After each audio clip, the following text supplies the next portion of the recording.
In the first one, you saw How to Disappear Completely. And this one, you've got the boys from Black Throat Wind. I'm Dixon, your host of Locals Only, which you hear on Thursday nights, 11 p.m., 95X. If you're not able to tune into the radio, it's 95X.com. You can stream it live, coast to coast, worldwide. Check it out. Some of the best music happens right here in Syracuse, New York. Now, from left to right, this is Black Throat Wind. This is Steve, Logan, John, and Ian. If you want to find them online, go to soundcloud.com/blackthroatwind. Gentlemen, how are we doing? Phenomenal. Fantastic. Now, here's the thing. You guys have been played more than any of the other local bands on Locals Only. And, at the risk of, pissing off some other local bands, I will go out on a limb and say that you guys are by far one of my favorite local bands. And then I'll make another statement where I take that word local out of it and say that right now you guys truly are one of my favorite bands, period. Flattered. And that's no bullshit, man. Blush. Without a shadow of a doubt. You guys released a record called Between White Worlds. And you can hear the song that I play most off of that record, which is Dirty Mouth. And I know you guys have Wildfire as well, which you did for the Post Standard. And there was a video in the whole 9 yards, and I know that you guys are pushing that as the single. But me being the asshole that I am, I'm going to play the one that I want, which is Dirty Mouth. Now, you guys, before the record came out, got a lot of airplay with your 3-song demo and the song 2, and Odyssey, which also made it to the new record as well, the new version. Both of those songs appear on both the demo and the new version. Let's talk about how things sort of evolved from that first 3-song demo that everybody got exposed to Between White Worlds. Now, at one point, not to bring up anything terrible, you guys had 2 drummers. You were a 6-piece band. Explain what's happened since that demo came out to right now. Trim and fat. Yeah. Trim and fat. Not to... He was pretty skinny, but I think it developed we weren't sure what we wanted, and we just kept trucking along, continuing to write music. It took almost an entire 3 years, and eventually we just said forget the 2-drum thing. It was just more straightforward. It was just easier to digest, easier to write music, but we still kept those songs and revamped them. And we just were actually surprised with ourselves that the new songs we wrote with one drummer transposed into the other old songs, and we could all put them on the same record. Yeah. We were happy about that. Very cool. Yeah. Now, the other thing that has become more prevalent is the fact that Logan is actually doing some more singing. Anybody care to expound upon the 2 vocalists? Because personally, I like the dynamic of having 2 different voices and the trading back and forth. Is that something that was calculated, or is this something that came from the songwriting? I think it just kind of happened. Well, it kind of happened when we got rid of the 2 drummers. Yeah, part of the whole thing about the band is it's never been like a kind of front man songwriter type of band. It's always been a group effort as far as the songwriting goes, I think it's always been a total band effort, and I think in keeping with the spirit with that, after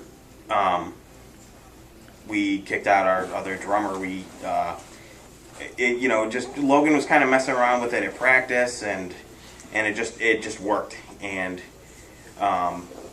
it kind of adds to the that there's no, I don't think there's a single spotlight on one single member of the band, and I think that's how it kind of just worked that way.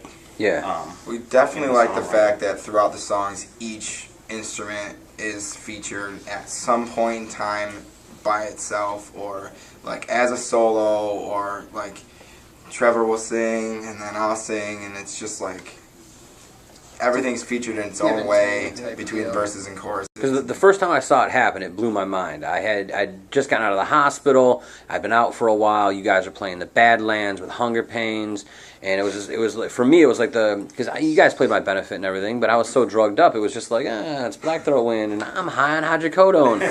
This was I actually got to go out and see a show instead of sit in a chair and watch my friends play.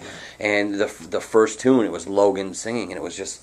And for a fan of the band, it was just a new dynamic, and it opened up a whole new thing. And then in hearing the new record, it just completely blew my mind how much the band grew in such a short period of time. Because you guys are all still relatively young.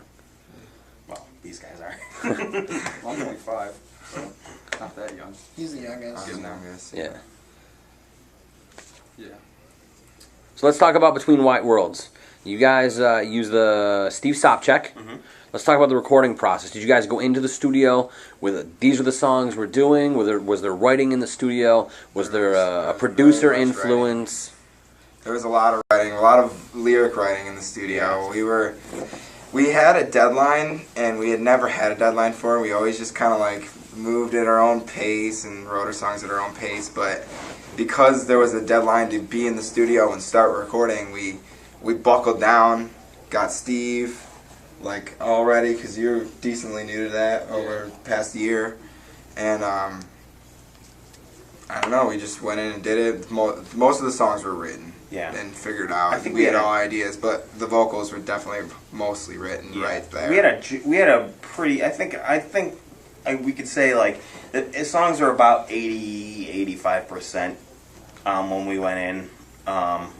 You know, we had a pretty good idea of how the songs were. I mean, the structure was there, but you know, I mean, maybe you know, like guitar parts, you know, were kind of still a little bit up in the air, and you know, obviously like the vocals. It was nice But- because we got to solidify everything. Yeah. All like Yeah. see I mean, loose and ends were Steve tied up. Sobchak just like puts his mark on it. He Yeah. definitely like He's like the new sixth member of the band almost. Yeah, he is. I mean, you know, He played horns. Every band I've tracks. recorded with him, this one being the best experience I've had, he just like does it in a way that he doesn't interfere with what your mind's thinking, but he He knows what makes you're talking it. about. He knows yeah, what you want to do because I'll go in he's a especially when I was great doing it. guy. I don't really know how to explain how I want something to sound, and I would just be like, you know, I want it to sound like really like this, like fuzzed out or like really low.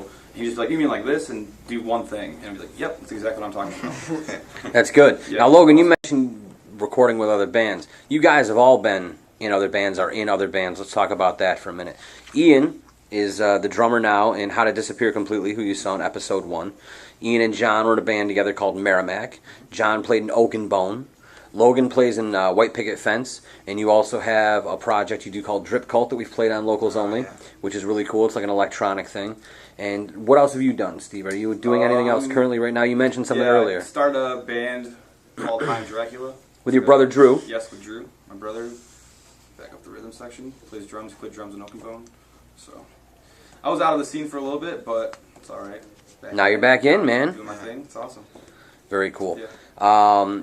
Where did the name come from? I've had multiple listeners, and I've heard this for years too with you guys. Is everybody wants to know if it's derived from the Grateful Dead tune? It's really not. It Yeah. wasn't. I listen to that song now, and I love the Grateful Dead and everything, but I didn't even know what that song was when we came up with that name. So where did the name come from? Hucko thought of it. Yeah, our old drummer. Old drummer. Just out of the blue, I think. I think he just like thought it was cool sounding, and It's got some cool I imagery mean, to we're it. talking about like 3 years ago when the band was a total bunch of different people and different ideas to what it is now, and Way it kind of more just stuck all the way instrumental. through. yeah. You know, Almost soundtrack-esque type music. What do you guys cite as like the major influences, both individually and as an entire band? That's like really hard. I think we can kind of all agree on probably As Cities Burn, at least maybe just me, For Logan, some- and I've Russ. listened I've to been some- a really long time. something Well, of that yeah. sort. Yeah, the Cities Burn, indie sure. rock. We're definitely categorized as indie rock now Yeah. that this album is out. Yeah, But like writing, like first starting, we were not like we were listening to really mellow, like spacey stuff like Do Make Say Think Radio. and Radiohead and Yeah. stuff, and then we were mixing like this whole heavy, thick, down-tuned, Yeah. torchy yeah. sound. Especially because John and I ISIS. come from the hardcore ISIS. Yeah, scene. we all have a hardcore background Yeah. in some way. Yeah, We all have a love for pop music as well. Mhm. So that all we're varied. yeah. We're varied. It's really hard to say exactly where our like biggest influence is because I don't think we didn't start the band with the idea. Okay, we're gonna sound like this. Right. I think we just started playing, you know, and And when we write, we're not like, hey, let's write a It part has- that it sounds has like to this be thing. like this. We just get together and write whatever Yeah. comes out. Feels comes good. out. So it's organic. Yes, very. yeah. And that's some of the best music. We talked about this with How to Disappear Completely earlier. is you guys are one of those bands where you subtly hear a lot of influences, but you can't quite put your finger on what they are at first listen. You just know at first listen that it sounds comfortable and it's something that you have a recollection of. And I find those are the best bands, are the bands that can take a lot of subtle influences and create something of their own. And I feel like Black Throat Wind does that in spades. Well, we want to be heavy. We want to be, you know, a rock and roll band, but we still want it to be digestible for like, you know, The over like, 40 you know, crowd. Yeah, over 40. Like, I People mean, my 50, parents 60 years like old, this come on out music. to a show, whatever. I showed my cousin our record, and he said it sounded like Mumford and Sons, and I was like, okay, all right. I guess not, but See, we've gotten a million. we got a million comparisons. I mean, I get told we sound like the Get Up Kids or Brand New, and when I listen to the record, I don't hear that. Yeah. It's funny because when we hear it, we've been hearing these songs for a Oh, that's not while, like a Black few Throat years Wind. now. Yeah. So like we hear, I feel like our ears are hearing it a little different than the response we're getting, but the response we're getting is phenomenal. Yeah, it's I feel great. I've never had more support from people in Syracuse Yeah. of I- anything I've ever done. Like I feel good about it. I think people feel good about it. One of the coolest things to me is every time someone talks to me about it, they say something completely different from whatever the Yeah. last person said. And that's to me that's really cool because that I feel like I've done my job as a creative musician, you know, as a creator. You we're know, hitting like- a lot of different spots. Well, for me, that's when music starts to transcend art, is when it's interpreted in different ways. Right. And you guys are the epitome of that, for me, in the local music scene. Because to me, and I don't know if you guys are going to take this as a disparaging comment or not, but I find you guys to be the closest thing to an art rock band that I'll Syracuse take has that. had in a Yeah, really I'll long take time. that. Because there's artistic merit to Well, that's it. what we want to do. Yeah. We want to create music, but create Yeah. art at the same time, not just throw a bunch of notes together that sound like something that would be Yeah. what someone wants to hear, you know. We just want to play Yeah, our it's music definitely and, coming from our you know, souls coming and from- not like our. And I don't think with our songwriting we've Opinions. ever really like cared what other people are going to think about it. We just we just play what we Yeah. like to hear. And I know any musician can say that about what they do, but I like honestly feel But that way. we do care about what people think, what people, you know, it's just Yeah, I mean, Now We're that not- we hear all the compliments, Right, we're, it's really- we're so thankful and we're Yeah. just like it's almost hard so to- happy about it. I mean, It's a for, good for me, spot the right biggest now. compliment I can pay to you guys is that I've seen you guys play in front of 10 or 15 people, and I've seen you guys play in front of a room full of people, and the show is always the same. And it's because you guys share that connection with each other and to the music, and that's a real rarity. Because how many times have you gone out to a club and there's not a whole lot of people there, and the band sort of half-asses it, kind of phones it in? The fact that you guys don't do that, to me, speaks volumes about how much commitment there is there to the band. I mean, Yeah. even if there's 5 people there, we connect with those 5 It people. boils you down know? to just passion. Yeah. Just having passion for the music and Yeah. wanting to be there and Shit, we'll show wanting up to to play it. yeah. show up to a show with no one, we'll just have band practice. Who cares? I've always Yeah. felt that we should never really slight anyone, whether we're playing for 3 people or 300. It's there's still people paying there to see you perform for them, Hopefully. and it's not fair to the listener or to the viewer to slight them. So why would we do that? I mean, we love these songs so much. We want to anyone who cares to listen. We'd like to kind of spread that love for our own music to them. And that respect that you have is, I think, what makes you guys as popular as you are. And it speaks volumes about not just who you guys are as musicians, but as people. And I can't say that about a lot of bands. So kudos to you guys for doing that. Now, the next question is the most important one, and that's what's next for Black Throat Wind, because the new record is out. It's getting rave reviews. I play music for a lot of people because that's what I do. I meet a new friend or I meet a new person, and it's like, yo, I need you to check this out, because I have so much pride in this local music scene. And you guys are always one of the bands that I play as a demonstration of what's really cool about Syracuse right now. And I did this a long time ago when I was at another radio station and I had a local music show, and you would just, constantly try and expose people to it, and you'd always get kind of a 50-50 response for stuff. And I'll be honest, there's only 2 bands that I play and have never gotten a negative word or even from people for, and it's you guys and How to Disappear Completely. Just universally liked. And I think that speaks volumes because you're doing something that's appealing across huge demographics. Like, there are older people in the building here that absolutely love it, and we all know that there's 16, 17-year-old kids that come out on a regular basis. So what's next for Black Throat Wind now that the record's out? We have already started writing. Yeah. We have bundles of ideas. Yeah. It's gonna take a minute because there's a lot to it, but we're trucking along still. We want to release something as soon as possible again. Another full length or whatever we can figure out. Yeah. I think this time around, though, we're all more focused on really fine-tuning Yeah. the sound that we created with the first album. Well, you guys Really wanna are find it still guys. in your infancy as a band. I mean, we're talking 3 years in. Yeah. Maybe... 4 now, right? Is it almost 4 years now? Well, I mean, It was 3 when I joined, and then 2000, late 2008, February 2008, I think it was when me and John first got 2009 together. is February 2009 because we got the practice space. Then. So we've been a band for like a little while. 3.5 Yeah. Not long. Right. Whatever. So Either way. Yeah. this is one of those things where people are going to go back and look and see, because for me, there's huge growth from the demo to the record. So for me, like, I mean, I'm looking we- eagerly towards the new record. Even at the release show we played at the Lost Horizon, we played a new song that's not on the record. So, I mean, we're still trucking along. We're Yeah. still... We have a ton of ideas, a ton of song skeletons. I think that the writing process will be more focused around the song as a whole rather than playing a riff, everyone writing their part around it. It'll be more of a whole thing, like including the vocals in the songwriting, not writing them afterwards in the studio. Like, yeah. I think that'll be... All right. Well, I'm going to close with 2 questions. The first is a listener question. There's a girl named Katie that wrote in to the Locals Only Facebook, which is Locals Only, 95X Locals Only on Facebook. And her question for you guys, because I put it out there earlier that I was going to interview you guys on How to Disappear Completely.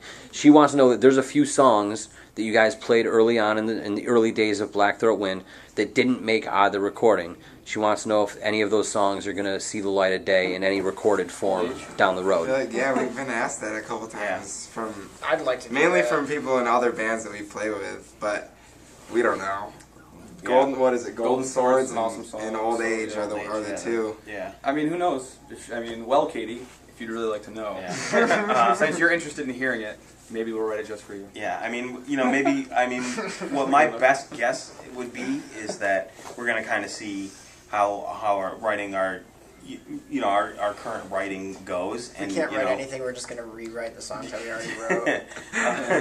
But, just seeing if it's... We still love those songs. Yes.